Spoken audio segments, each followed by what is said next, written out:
복음 스페셜티. 아마추어와 전문가의 차이를 아세요? 아마추어와 전문가의 차이? 뭘까요? 아마추어와 전문가의 차이. 그것은 100만 시간의 기준이래요. 10,000시간. 제가 책을 봤는데 전문가, 아마추어 차이는 10,000시간.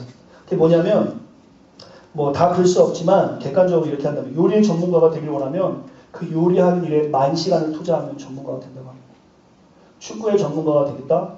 10,000시간을 그 시간에 투자하면 되는 거예요. 여러분의 전공의 전문가가 되겠다? 거기에 10,000시간을 집중하면 전문가가 된다는 말입니다. 그 10,000시간은 자는 시간 빼고 하루에 18시간씩 2년 반을 하면 돼요. 그럼 전문가가 되는 거예요. 어떤 일이든. 그게 어떤 일이든 자는 시간 빼고 하루에 18시간을 집중해서 2년 반을 하면 그 일의 전문가가 되는 것입니다. 그렇다면 정말 이곳에 복음을 알고 그 복음 때문에 내가 죽을 수밖에 없는 사람이었는데 복음 때문에 살아났음을 고백하는 여러분이라면 복음 스페셜리스트로 정말 살고자 다짐한다면 그 복음을 알기에 객관적인 기준을 10,000시간을 투자해야 됩니다. 하고 있습니까? 정말 하나님을 알기 위해서 그 10,000시간을 투자하기 위한 여러분의 노력이 있습니까?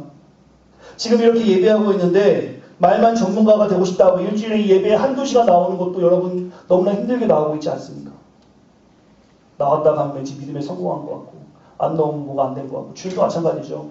일주일에 한번 띡 하고 교회 나오고 기도빈이라고 얘기하고 있지 않습니까? 무슨 기도빈이 그렇습니까? 여러분의 일을 그렇게 합니까? 여러분이 하는 공부를 그렇게 띡 하고 내 전공은 법이야 이렇게 얘기합니까?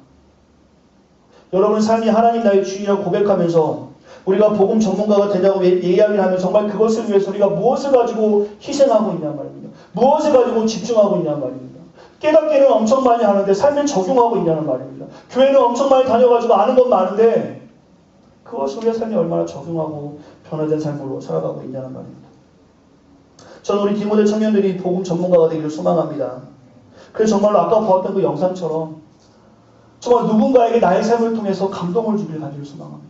그것이 그냥 나의 어려움을 통해서가 아니라 그 아무것도 아닌 나의 모습 가운데 하나님이 주신 힘을 가지고 살아가는 나의 모습으로 누군가에게 감동을 줘서 그 누군가도 하나님을 만날 수 있는 중요한 브릿지 역할을 감당할 수 있는 임마누엘 온 청년가 되기를 소망합니다. 이것은 발음으로 되는 게 아니에요. 이것은 내가 하겠다고 되는 게 아니에요. 나아가야 돼요. 해야 돼요. 희생해야 돼요. 헌신해야 돼요. 넘어져야 되고 납작 엎드려야 됩니다. 나와야 돼요. 생각만으로 되는 게 절대 아닙니다. 여러분 공부해서 아시죠? 공부 잘해야지. 공부 잘해야지. 시험 잘 봐야지. 시험 잘 봅니까? 못 봅니다. 공부를 해야 합니다. 되게 중요한 거. 신앙생활 잘해야지. 다짐만 하는 게 아니라 그렇게 해야 되는 거예요. 성경을 안 봤으면 성경을 들고 봐야 되는 것이고 기도를 안 했으면 기도를 해야 되는 것이고 순모임이 안 나와서 순모임에 집중하는 것이고 순모임마다 카톡하고 딴짓으면 이제 전화기 집어넣고 순모임에 집중하는 거예요. 여러분 슬펐던 기억이 있습니까? 언제가 가장 슬펐나요? 눈물 나도록 슬펐던 기억이 있나요? 변화되지 않는 교회를 볼 때마다 슬픕니다. 변화되지 않는 성도들을 볼 때마다 슬퍼요. 변화되지 않는 청년들을 볼 때마다 정말 마음이 많이 아픕니다.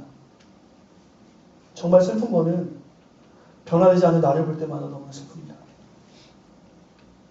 복음에 상관없는 삶을 살 때마다 믿는다고 이야기하면서 전혀 복음대로 살지 않아요.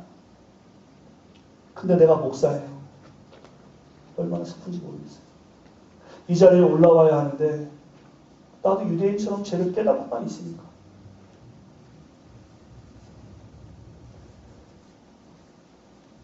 우리 주님이 그러나 더 슬프십니다. 살아계신 하나님이 더 슬프십니다. 우리 주님이 우리를 위해서 십자가를 지시고 모진 고통을 당하셨는데 주님이 여전히 우리 때문에 슬프십니다.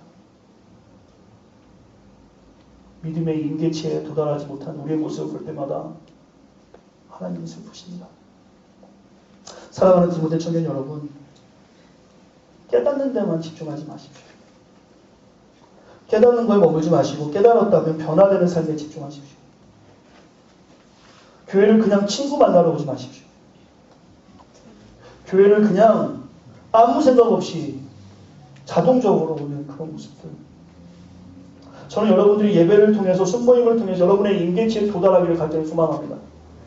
그렇게 넘어서면 이제 주 앞에 나오는 것이 협상의 내용이 아니에요. 하나님 오늘 갔으니까 이거 도와주셔야 돼요. 여러분의 믿음의 임계치를 넘어서는 동시에 이제 하나님과 협상의 대상이 아닙니다. 마땅히 해야 되는 일이 되는 거예요.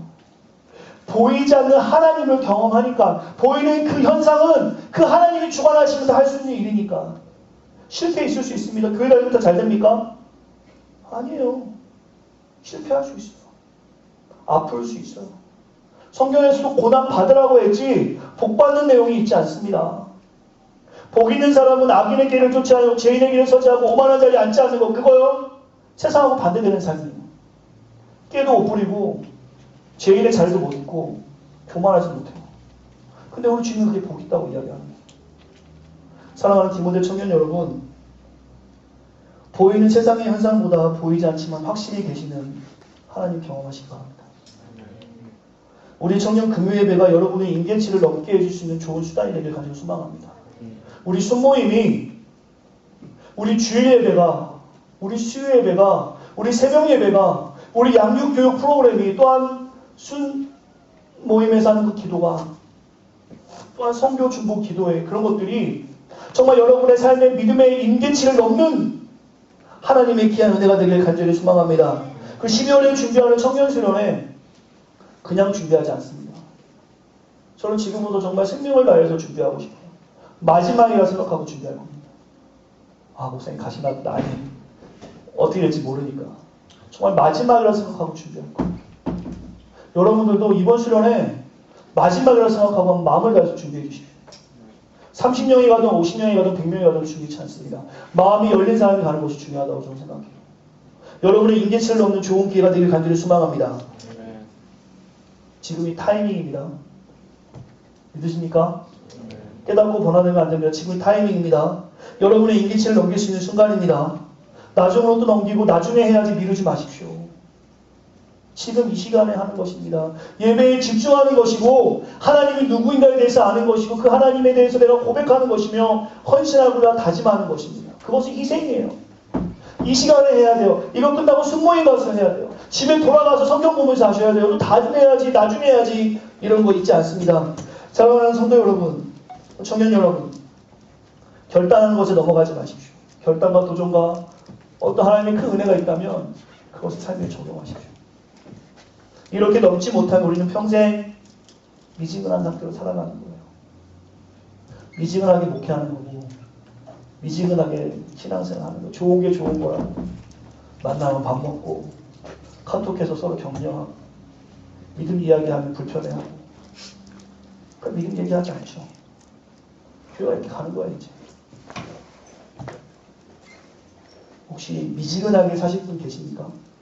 이 가운데 차라리 세상으로 나가십시오. 미지근하게 살겠다는 분들은 믿음의 임계치고 뭐건 나는 그냥 교회 오는 것만 만족한다 생각하시는 분들은 차라리 세상에 나가서 세상의 기준에 맞게 사십시오. 세상에서는 떵떵거리고 살 수 있을 것 같아요. 그러면 이것도 아니고 저것도 아니고 미지근한 상태로 산다면 여러분 삶이 계속 힘들 겁니다. 왜요? 율법으로 죄를 깨닫고 있거든요. 죄책감이 매일 오거든요. 내가 아는 그 지식이 나를 망하게 하거든요. 변화되지 못하는 삶, 평생 미지근한 삶, 교회를 혼란하게 할 수도 있습니다. 세상에 나가십시오. 나가라는 소리예요? 말라는 소리예요? 푸시하는 거 아닙니다. 사랑하는 디모데 청년 여러분, 믿음의 임계치를 넘어야 돼요. 그거 넘어야 됩니다. 어떤 사람은 막 끌어오르다가 뚝 떨어져서 신앙이 뭐 상담할 게 있어요. 믿어지지가 않아요. 기도가 안 돼요. 믿음의 임계치를 가본 적도 없는 사람들이 매일 그런 얘기 하는 거예요. 믿음의 임계치를 넘어간 사람은 보이지 않는 것이 소망이기 때문에 그런 소리 하지 않습니다. 낙심해도 실망해도 하나님이 계시는데 그 믿음의 임계치를 여러분이 못 넘어가니까 이제 막 끓기 시작해가지고 이도만 오르면 되는데 그 이도가 여러분의 헌신인데 그 이도가 여러분의 예배에 대한 집중인데 그 이도는 여러분이 하나님 알기 위한 노력인데 그걸 안 하니까 끌어오르다가 또 떨어지는 거예요. 사람한테 실망하고 상처받고 반복되는 여러분의 삶. 신앙생활은 점점 어려워질 겁니다. 세상은 점점 더 여러분을 어렵게 하고 혼란스럽게 할 것입니다. 믿음의 임계치를 넘어야 외식하는 모습에서 벗어날 수 있습니다. 가식적인 모습에서 벗어날 수가 있습니다. 진실하진 모습에서 벗어날 수가 있습니다. 진정한 예수님의 제자가 될 수 있는 방법은 이 믿음의 임계치를 넘어가는 방법입니다. 그게 뭔지 모른다? 만시간을 기억하십시오. 내가 정말 내 인생에서 하나님 알기에 만시간을 집중했는가? 1년 365일 중에 52주 1시간씩 하면 여러분 죽었다 깨어나도 하나님 모릅니다. 주일날 예배 와가지고 하나님을 아는 거, 물론 하나님이 선택했으니까 구원의 은혜를 주셨겠죠. 근데 삶에 있어서 매일매일 어려울 거예요. 왜냐하면 계속해서 율법으로 죄를 깨닫고 사는 거고. 근데 정말 하나님에 대해서 잘 모르거든요. 제가 여러분에게 일주일에 한 번 교회 온다고 나쁜 성도, 일주일에 2번 좋은 성도 얘기하는 거 아닙니다. 일주일에 한 번을 오던, 1년에 한 번을 오던 그 한 번에 하나님께 최선을 다하고 있는 거야. 내가 나의 삶 가운데 하나님께 집중하고 있는가. 이것을 여러분들이 여러분 자신에게 질문해 볼 수 있어야 돼요. 정말 여러분이 신앙생활 잘했으면 좋겠습니다. 정말 임마누엘 디모데 청년도 여기서 와서 그냥 가지 않았으면 좋겠어요. 제가 우스갯소리로 우리 순장들하고 이런 얘기 했어요. 나 앞으로 청년부 줄이기 운동하겠다. 청년부 너무 많다. 그랬더니 회의 내용이 정말 그렇게 썼더라고요. 청년부 줄이기 운동. 받고 나가면 저 잘립니다. 그래서 제가 수정했습니다. 동역자 만들기 운동. 저 여러분이 동역자라고 생각합니다. 서로 얼굴 한번 바라보세요. 싫어도 동역자야지. 저 여러분을 동역자라고 생각합니다. 저랑 같이 신앙생활 할 사람이 한 명도 없어도 여러분 저의 동역자입니다.